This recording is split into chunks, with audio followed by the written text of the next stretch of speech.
Catherine Bernardo, engaged na. Mark Alcala, nag-propose sa Australia habang nasa bakasyon. Nagulat ang buong showbiz at buong Kathniel fandom matapos isapubliko ng aktres na si Catherine Bernardo ang isang napaka-espesyal na balita, engaged na siya sa bagong nobyo na si Mayor Mark Alcala. At hindi lang basta proposal, ito'y ginanap pa sa gitna ng kanilang intimate vacation sa Australia, sa harap ng napakagandang tanawin ng 12 Apostles sa Great Ocean Road. Matapos ang sunod-sunod na proyekto at issue, pinili nina Catherine at Mark na magbakasyon sa Australia upang makapagpahinga at makalayo muna sa ingay ng showbiz. Ayon sa malapit na kaibigan ni Catherine, hindi raw nito alam na may mas malaking sorpresa pala ang nag-aabang sa kanya sa ika-4 na araw ng kanilang trip. Habang naglalakad sila sa tabi ng cliff sa Great Ocean Road, may inihandang private sunset picnic si Mark, may wine, bulaklak, at soft music sa background. Doon na lumuhad si Mayor Alcala, may hawak na singsing, at binigkas ang mga salitang, "Catherine, ikaw ang tahanan na matagal ko nang hinahanap. Will you marry me?" Siyempre, lumuhad din si Catherine, sa sobrang gulat at emosyon. Umiiyak sa tuwa, agad niyang sinagot, "Yes. A million times yes." Kinabukasan, isang Instagram post mula kay Catherine ang nagpayanig sa buong internet.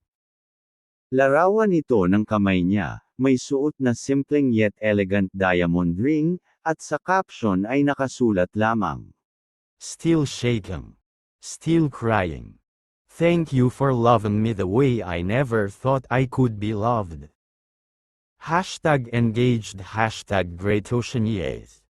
Kasama rin sa post ang ilang candid shots, yakapan nila sa gilid ng cliff, ang picnic setup, at isang selfie na parehong may luha pero nakangiti. Sunod-sunod ang pagbati mula sa mga kaibigan ni Catherine sa industriya. Liza Soberano, OMG. "So happy for you, love. You deserve this joy." Miles Ocampo, "Kinikilig ako grabe.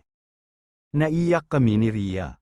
Dolly De Leon, "Napakagandang simula ito para sa isang napakatapang na babae. Congrats, Kath." Hindi rin naiwasan ang emosyon mula sa mga Kathniel fans na hanggang ngayon ay umaasang magkakabalikan pa sina Catherine at Daniel Padilla. May ilan na nalungkot ngunit nagbigay suporta.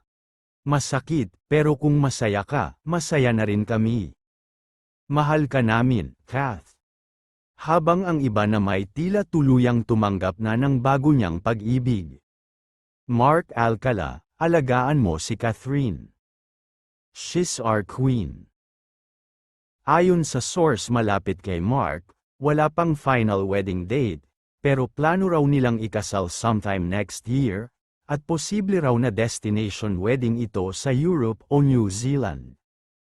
Para kay Catherine Bernardo, ito'y simula ng bagong yugto, hindi bilang aktres o superstar, kundi bilang isang babae na natutong magmahal muli, matapos masaktan. At ngayon, hawak niya ang pangakong pag-ibig mula sa isang lalaking hindi artista, pero tunay na nagmahal sa kanya sa likod ng kamera.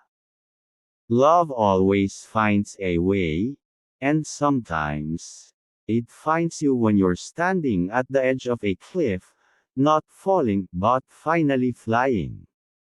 Abangan ang detalye ng prenup shoot, wedding plans, at eksklusibong panayam kay Catherine at Mark sa susunod na update.